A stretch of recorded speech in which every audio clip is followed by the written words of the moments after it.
नमस्कार, स्वागत है आप सभी का। बुलेटिन की शुरुआत कर रहे हैं खबर के साथ। मैं हूं नैन्सी गौतम। मंदसौर गोलीकांड की आज बरसी है। आज कांग्रेस का शिवराज सरकार पर निशाना है। काला दिन इसको कहा जाता है और सरकार है जिसमें गोलियां चलाकर हत्या की, जीतू पटवारी ने कहा। एमपी कांग्रेस ने ट्वीट किया सिंधिया का चुनावी भाषण।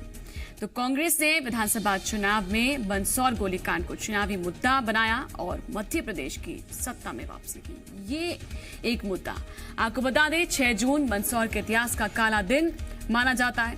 एक ऐसी तारीख जिसे यहाँ के लोग, खासतौर से किसान, भारी मन से इसको याद करते हैं। 6 जून मंदसौर गोलीकांड के नाम से पहचाना जाने लगा और आज वही समय है जब वो काला दिन जिसमें किसानों पर गोलियां चलाकर उनकी हत्या की।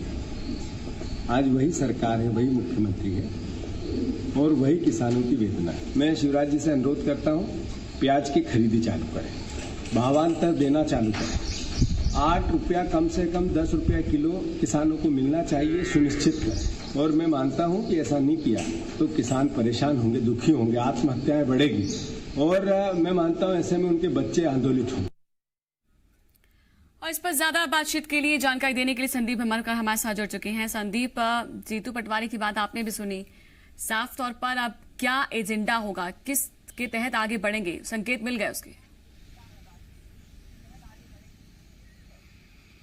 बिल्कुल, और कांग्रेस के निशाने पर हमेशा से ही मंदसौर गोलीकांड होता है और गोलीकांड के जिम्मेदार तत्कालीन सरकार, शिवराज सरकार, बीजेपी सरकार को बताया जाता है और कांग्रेस इसी राह पर एक बार फिर से चल रही है।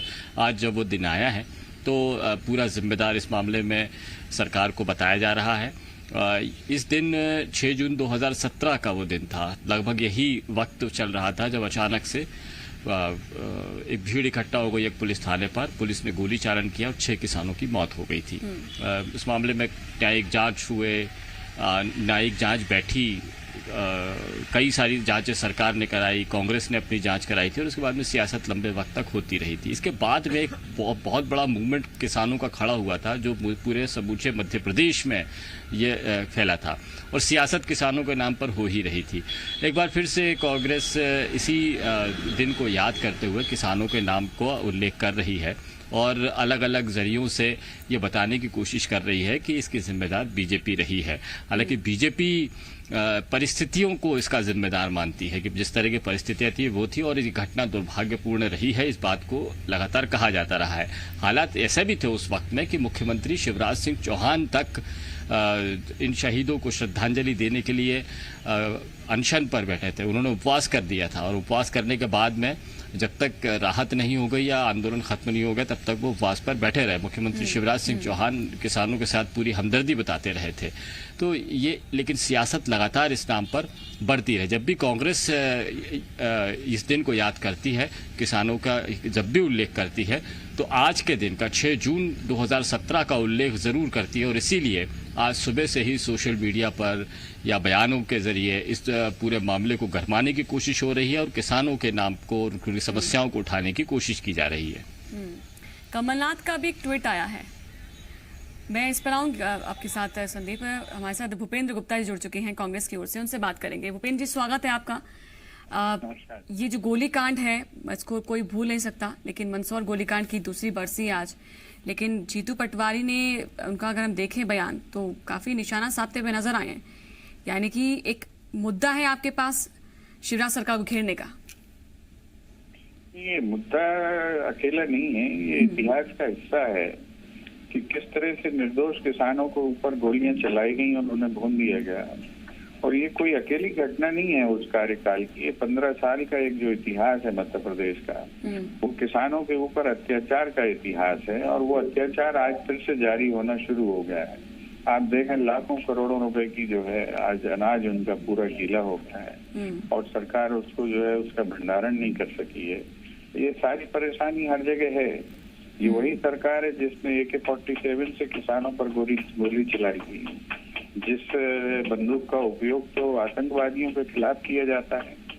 ये सवाल खड़े रहेंगे, इतिहास का हिस्सा है कि इनसे कोई आपको भाग नहीं सकते। दूसरी चीज ये है कि जो हमारी सरकार ने 15 महीनों में करके दिखाया कमलनाथ जी ने, जिस तरीके से उन्होंने करोड़ों गरीबों को राहत दी, बिजली के बिल में 1 रुपए यूनिट की बिजली लोगों को उपलब्ध कराई, जिस तरह से किसानों का उन्होंने बिजली का बिल आधा कर दिया, उन सारी योजनाओं को जो है पलटने में ये सरकार लगी है।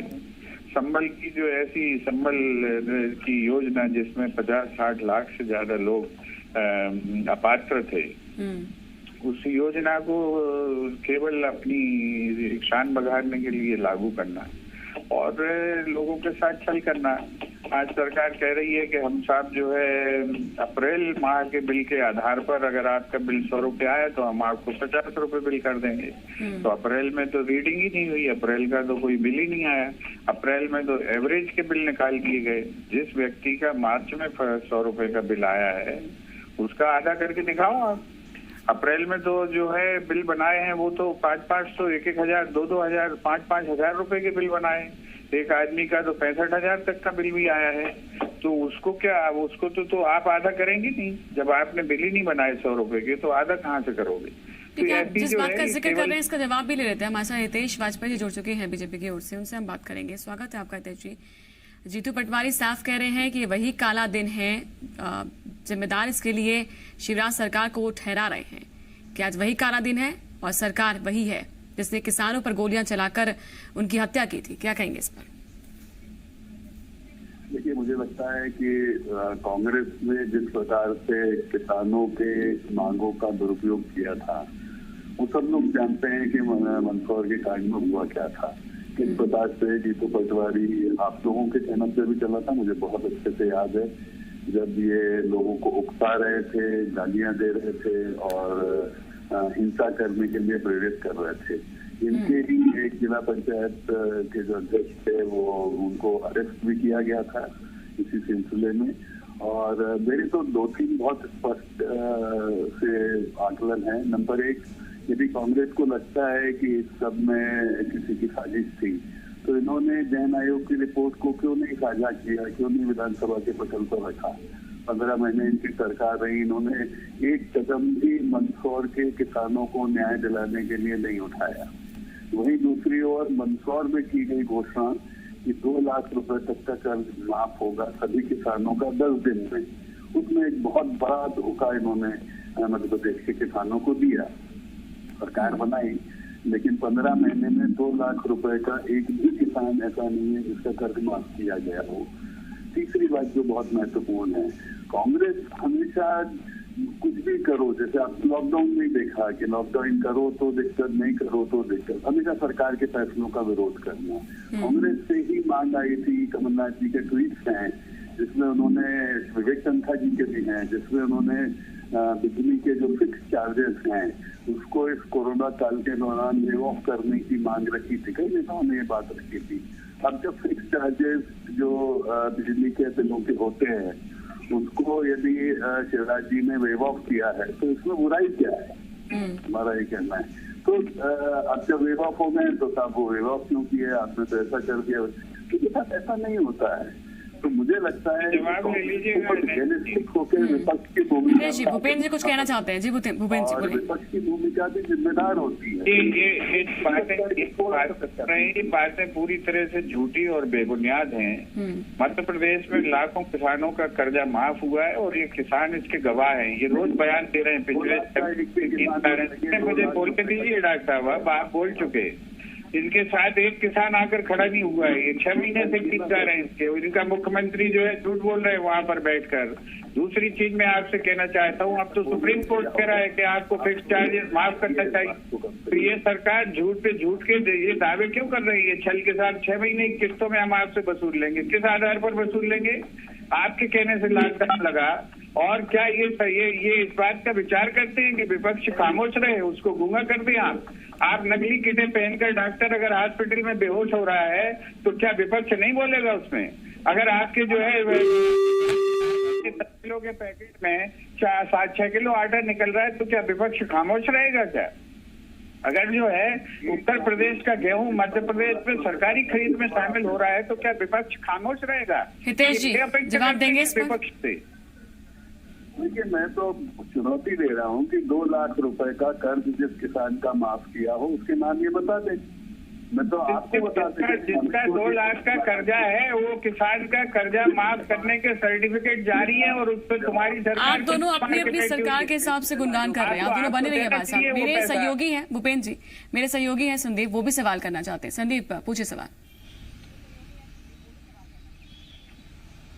देखिए, ये सवाल जवाब तो काफ़ी होते रहे हैं। इसकी जिम्मेदार बीजेपी सरकार है। बीजेपी कहती रही है कि कांग्रेस उकसाती रही है, इस वजह से गोलीकांड हुआ है। तो गोलीकांड जो हुआ है दुर्भाग्यपूर्ण रहा है, उस दिन को याद किया जाना और ऐसी परिस्थितियां दोबारा ना हो, ये इस बात को विचार करने की जरूरत है। यहाँ पर मेरा दोनों ही लोगों से सवाल है, सबसे खास तौर पर हितेश वाजपेयी जी से, जो अब इस वक्त सरकार में है, कि परिस्थितियां लगभग वैसी ही हैं। प्याज की खरीदी नहीं हो पा रही है, अनाज खराब हो रहा है, लंबी कतारें हैं, अनाज किसानों का भीग चुका है। लगभग वैसी ही परिस्थितियां एक बार फिर से नजर आ रही हैं। और दिन को याद करने का मतलब श्रद्धांजलि देने के साथ एक बार फिर से उन चीज़ों को उठाया जाना जिसमें कि किसानों को सुविधाएं मिले और उनकी समस्याओं का खत्म हो। तो लगभग वैसी ही परिस्थितियां एक बार फिर से हैं, तो क्यों ना उसके निराकरण की तरफ बात की जाए। हितेश वाजपेयी साहब पहले।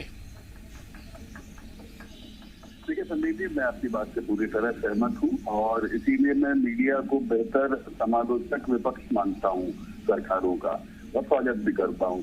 तो मैं ये कह सकता हूँ कि पिछले 1 वर्ष के दौरान क्या किसानों के लिए फैसले लिए गए हैं, उन फैसलों को चलाया जा सकता है कि उस दिशा में कुछ कदम चले गए हैं। जहां तक आपने वेयर हाउसिंग की बात करी, मैंने आपकी रिपोर्टिंग भी देखी, बिल्कुल सही है। वेयर हाउसिंग कैपेसिटी लगभग 35 लाख मीट्रिक टन हर वक्त बढ़ना चाहिए, 34-35 लाख, ये हम लोगों का टारगेट था। आपको ध्यान होगा जो लास्ट बजट दिया था उसमें इसके प्रावधान भी किए गए थे कि कोल्ड स्टोरेज और वेयर हाउसिंग के लिए हम कितना बढ़ेंगे, और प्रतिवर्ष बढ़ाया गया। और वो कैपेसिटी जब हमारी 150 लाख मीट्रिक टन क्रॉस हो जाएगी तब आपको ये वेयर हाउसिंग की समस्या जो है वो नियंत्रित दिखेगी। तो आज की डेट में खेत गोडाउन्स को वेयर हाउसिंग में कन्वर्ट करने के लिए अभी भी कम से कम 15% कैपेसिटी हमारी खेत गोडाउन में आती है, ये बात सच है, जिसको कन्वर्ट करना बाकी है। लेकिन ये 15% 40% से अधिक था, ये भी आपको ध्यान होगा। तो मुझे लगता है कि हम उस दिशा में कदम उठा रहे हैं, लगातार हर साल काम करने की जरूरत है। वहीं दूसरी ओर किसानों को डायरेक्ट बेनिफिट देना, डायरेक्ट बेनिफिट में चाहे वो किसान सम्मान निधि की बात हो या फसलों पर बोनस की बात हो या फसल बीमा योजना की बात हो, 0% ब्याज पर जो इन्होंने स्कीम खत्म कर दी थी उसको रिस्टैब्लिश करने की बात हो, उस पर भी केंद्र सरकार ने भी निर्णय लिया है कि 31 अगस्त तक लास्ट डेट बढ़ाई गई है और आगे भी फैसले उनके पक्ष में हो सकते हैं कि किस प्रकार से वो उनके ऊपर कोई ब्याज या बाकी चीजें नहीं लगेंगी।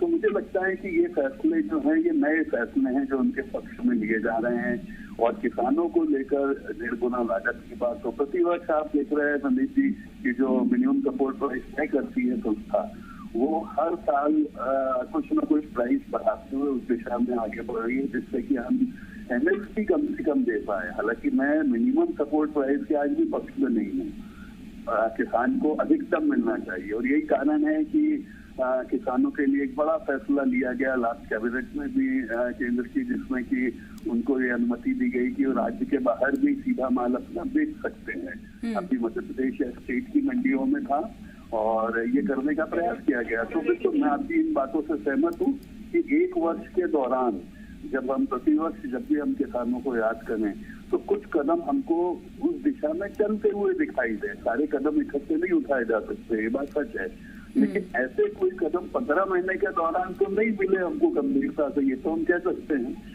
और उसकी तुलना में जो हमने उठाए हैं कदम वो हम आपके सामने रख सकते हैं। और बिल्कुल किसानों का राजनीतिक उपयोग जो है वो दुखद है। आप भी बहुत अच्छे से जानते हैं, मुझे भी ध्यान है, आपका कवरेज ध्यान है, उस समय की जांचें ध्यान है, उस समय के वीडियो जो बाहर निकल कर स्टिंग ऑपरेशन के भी निकल कर आए, पूरा इस बात का इशारा करते हैं कि सत्ता प्राप्ति। हितेश जी, भूपेंद्र जी कुछ कहना चाहते हैं। भूपेंद्र जी, बनाया था, तो मुझे लगता है कि ये भी सच है। भूपेंद्र हो गया, पूरा आ गया। भूपेंद्र जी आप कुछ कहना चाहते हैं, बोलिए। जी हाँ, ये जो भाषण अभी दे रहे हैं ये झूठ का भरा हुआ एक पूरा पुलिंदा है।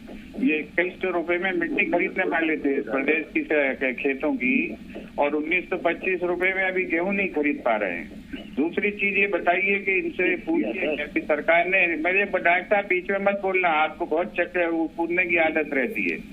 अब मैंने आपको बिल्कुल ध्यान से सुना है। ये आप चुप रहिए, मुझे बोलने दीजिए मुझे। ये इनकी सरकार ने घोषणा की अभी कि हमने जो है स्टील साइलों और सारा भंडारण की व्यवस्था कर ली है, तो आज जो है ये सड़कों पे क्यों पड़ा हुआ है? गेहूं क्यों गीला हो रहा है? और क्या जो है प्रदेश में पहली बार गेहूं गीला हो रहा है? इनकी 15 साल की सरकार में ये हर साल साजिशन होता रहा है, हर साल होता रहा है। कमलनाथ की सरकार ने भी पिछले साल उपार्जन किया। ये बता दें कितना गेहूं भीगा था? क्या पिछले साल बरसात नहीं आई थी? ये जानबूझकर जो है जो ये काम करते हैं। और जिस तरह से, और ये जो बाहर के राज्यों का गेहूं आ रहा है सार्वजनिक रूप से इनके खाद्य मंत्री के गए उसमें पकड़ा जा रहा है कॉन्स्टिट्यूएंसी में। उसके बाद ये क्या कर रहे हैं? ये जो उपार्जन के नाम पर उत्पादन के फिगर बनाने की जो एक झूठ की एक परंपरा इनने 15 साल से चला रखी है, ये उसका खेल कर रहे हैं। और ये जो है आपदा को अवसर बनाने में लगे हुए हैं। ये आपदा को अवसर बनाकर जो इन्होंने पूरे प्रदेश में अभी तांडव मचाया है 2 महीने के अंदर, ये आपको इसकी सूरत पूरे प्रदेश में दिख रही है। इसलिए हम कह रहे हैं कि इतिहास के इस काले दिवस को याद कर रहे हैं। आज जो आपने सही कहा, मैं जो है आपकी बम्बरकर जी की बात का ताकीद करता हूँ कि आज फिर वही परिस्थिति है। आज फिर सड़क पर पड़ी हुई है प्याज, आज फिर खेत में सड़ रही है प्याज, आज फिर सारा किसान परेशान खड़ा हुआ है। और ये जो है भाषण दे रहे हैं, ये अपने 15 साल में क्या इनसे पूछे कभी नहीं भीगा क्या गेहूं? हर 15 साल के वीडियो में इनको दे सकता हूँ, हर साल के 15 साल। आज जो है ये क्या करना है? ये कमी तो है, ये आपको आंकना होगा। केंद्र का भी दखल आ गया है कि कहां पर किसानों का जो अनाज है वो सड़ रहा है, खराब हो रहा है। अब केंद्र भी इसको लेकर रिपोर्ट मांग रहा है, तो विचार तो करना होगा आगे आप इसको भी लेकर। बिल्कुल इनकी सरकार को इस पर विचार करना चाहिए। और जो मांग हम उठा रहे हैं, जो बातें हमने करी हैं, आज के सुप्रीम कोर्ट ने नहीं कहा कि साहब जो है बिजली के फिक्स चार्ज आप माफ करिए। किस बात का आप चार्ज कर रहे हैं? हम इसकी मांग कर रहे थे। कितना बुरा लग रहा था इनको। अब ये सुप्रीम कोर्ट से बोलेंगे आप साहब गलत कह रहे हो बात। आज जो प्रदेश देश की जनता जिस क्राइसिस से गुजर रही है, जिस त्रासदी को आप अवसर बनाने में लग गए हो, उस त्रासदी के दुख तो दर्द तो कम करिए जनता के। चलिए शुक्रिया हितेश जी आपका, भूपेंद्र जी आपका भी शुक्रिया। आप दोनों एक दूसरे पर जो है ब्लेम गेम खेल रहे हैं। वहां पर वो कहते हैं कांग्रेस में जब हम थे तो हमने ये काम किया, लेकिन अब बीजेपी ये कह रही है कि कांग्रेस की गलतियों को हम भुगत रहे हैं। संदीप भी हमारे साथ बने हुए थे, आपका भी शुक्रिया। तो ये महत्वपूर्ण जानकारी जिसके जरिए हमने समझने की कोशिश की कि क्या परिस्थिति है। मंदसौर में किसान आंदोलन हुए, गोलीकांड की आज तीसरी बरसी है। किसान आंदोलन के दौरान 6 जून 2017 को हुए गोलीकांड में कुछ लोगों की मौत हुई थी, लेकिन किसानों की जिंदगी में कुछ खास बदलाव नहीं आया। उधर कांग्रेस ने किसानों से कर्ज माफी का वादा किया और सरकार बनाई। आपको बता दें किसानों ने कर्ज माफी और फसल की लागत का 1.5 गुना दाम दिलाए जाने समेत कई मांगों को लेकर आंदोलन किया था।